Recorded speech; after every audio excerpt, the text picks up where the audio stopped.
السلام علیکم فرینڈ، دس از می زارا علی۔ کیسے ہیں آپ؟ آئی ہوپ آپ سب خیریت سے ہوں گے، مزے میں ہوں گے۔ یہ میں پڑھا رہی ہوں 9th کلاس کی اردو کی تشریح پڑھا رہی ہوں۔ اب اس میں دیکھیں، یہ تو بچوں کو خراب کرنے والا کام ہے۔ یہ حال دیکھیں یہ قوم کا۔ اب وہ پڑھ رہا ہے کہ رخ زلف پر جان کھویا کیا، اندھیرے اجالے میں رویا کیا۔ اب اس میں ہے اس کا رخ میں چہرہ، زلف میں بال، جان کھویا جان قربان کرنا، اجالا روشنی، اندھیرا تاریکی، رویا کیا روتا رہا۔ اب اس میں دیکھیں، اب تشریح دیکھیں کہ شاعر کے دل میں ہر وقت محبوب کے حسن کا خیال ہے۔ اچھا، اس میں ہے کہ محبوب کا چہرہ حسن تاریخ کی زندگی کو اس طرح روشن کر دیتا ہے جس طرح روشنی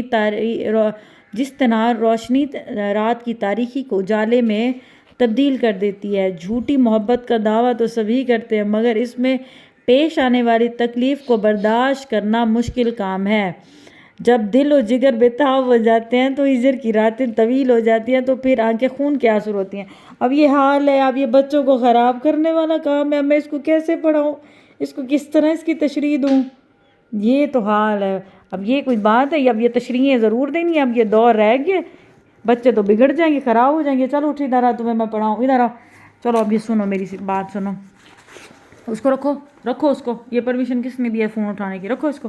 اب یہ دیکھو، اب اس میں وہ بتا رہا ہے کہ محبوب کا چہرہ حسن شاعر کی تاریخ کی زندگی کو روشن کر دیتا ہے۔ جو محبوب کا وہ چہرہ جب دیکھتے ہیں نا، وہ شاعر کی جو تاریخی زندگی ہوتی ہے اس کو روشن کر دیتا ہے۔ سمجھ میں آ رہی ہے نا بات؟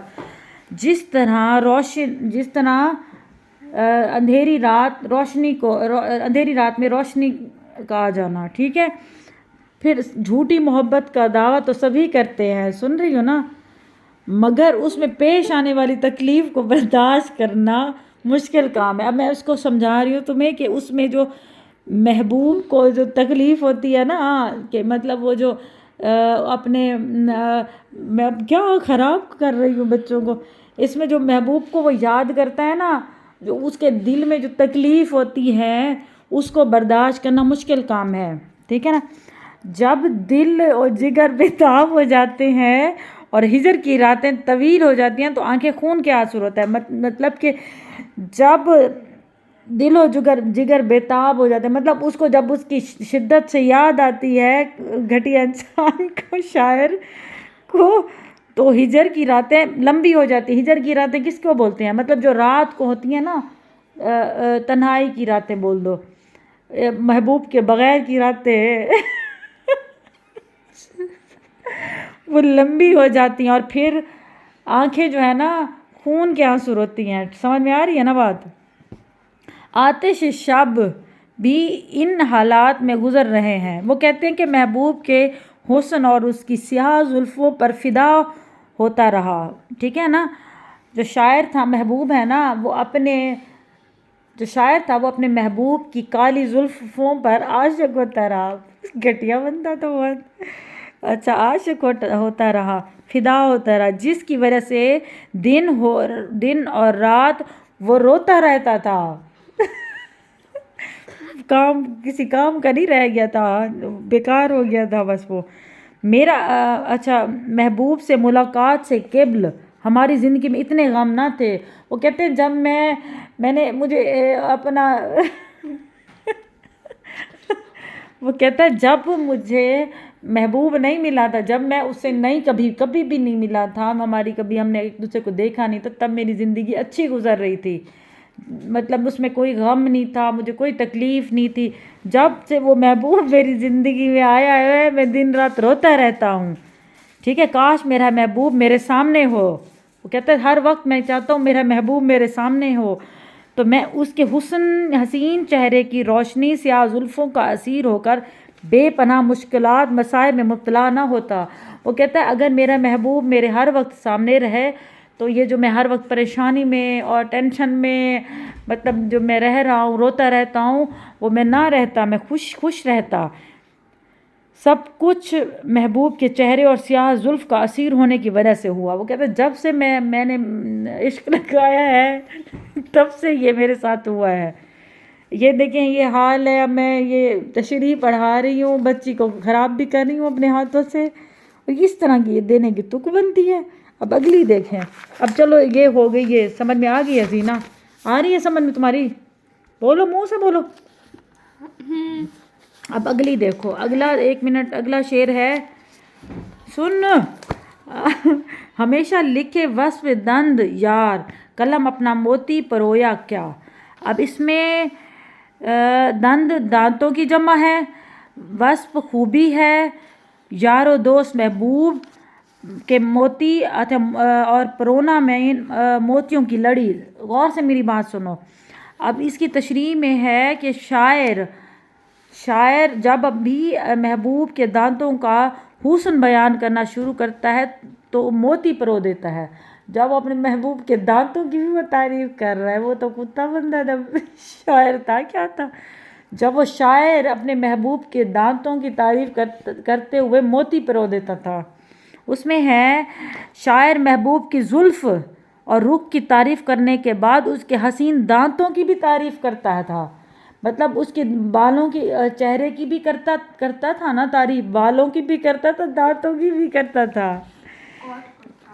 تھا، جو اس قدر حسین ترتیب سے جڑے ہوئے تھے۔ تو بغیر جڑے ہوئے ہوتے ہیں، باقیوں کے نکلے ہوئے ہوتے ہیں، اس کے محبوب کے صرف جڑے ہوئے تھے۔ اچھا سنو، جو اس قدر حسین ترتیب سے جڑے ہوئے تھے، جیسے مالا میں موتی پروئے ہوئے۔ وہ کہتے ہیں اس کے دانت ایسے ترتیب سے جڑے ہوئے تھے جیسے مالا میں موتی پرو۔ موتی پرو کس کو بولتے ہیں پتہ ہے تمہیں؟ کس کو بولتے ہیں؟ کس کو بولتے ہیں؟ مجھے نہیں پتا۔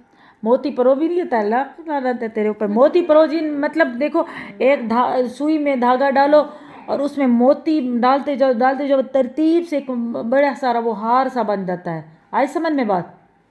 ہاں۔ تو وہ اس کو وہی بولتا ہے موتی پرو دینا، مطلب اس کے دانت ایسے بنے ہوئے تھے جیسے موتی پروئے ہوئے ہوں، جو محبوب کے حسین اور شوخ چہرے پر بڑے خوشنما لگتے تھے۔ مطلب اس کے محبوب کے خوبصورت چہرے پر وہ بہت پیارے دانت لگتے تھے اس کے۔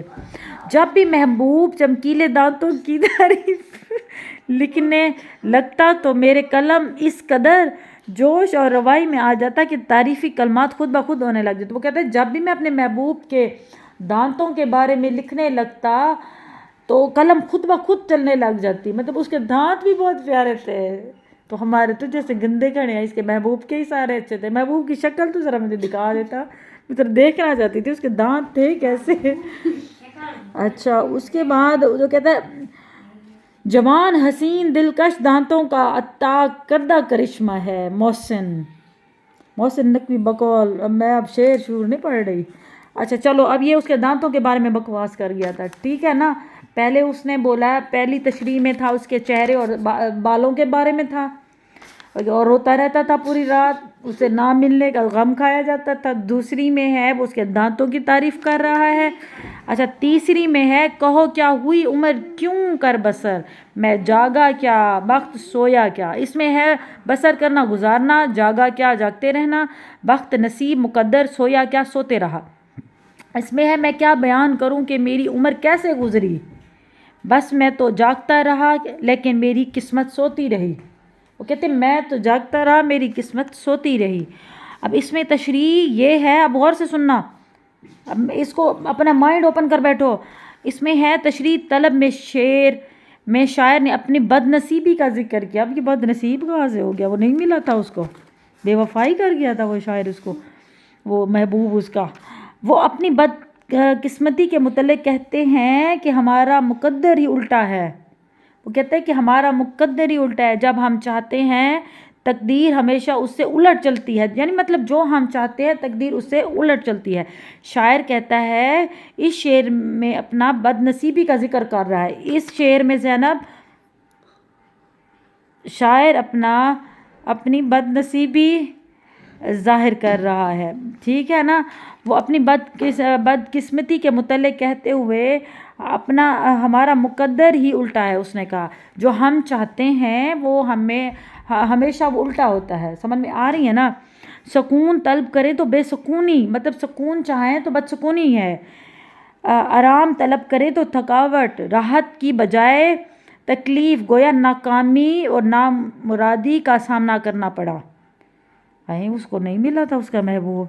ہائے ہائے ہائے، کیوں نہیں ملا ہوگا اس کو؟ یہ تو میں اس کی پوری تشریح پڑھتی ہوں، خلاصہ پڑھتی ہوں، اس کو ملا ہے یا نہیں ملا. چلیں یہ میں اس کو پڑھا لوں. اب میرا مقصد آپ کو صرف یہ بتانا تھا کہ یہ دیکھیں اب یہ 9 کلاس کے بچوں کو پڑھایا جا رہا ہے تشریح. اب دیکھیں تو صحیح ہے، شاعر تو بچوں کو خراب کر رہے ہیں. اب ہم یہ بچوں کو کس طرح کی تشریحیں پڑھا رہے ہیں، کس طرح کا سبق دے رہے ہیں، یہ حال ہے. تو کم از کم یہ اس طرح کا تو دیکھنا چاہیے نا کہ بچوں کو بگاڑ ہم اپنے ہاتھوں سے رہے ہیں. تشریح سمجھا رہے ہیں، تشریح کے اور طرح سے بھی تو شعر رکھ کر کی جا سکتی ہے. اب یہ محبوب کے بارے میں ان کے، یہ تو بچے ہمارے بگڑ جائیں گے، خراب ہو جائیں گے.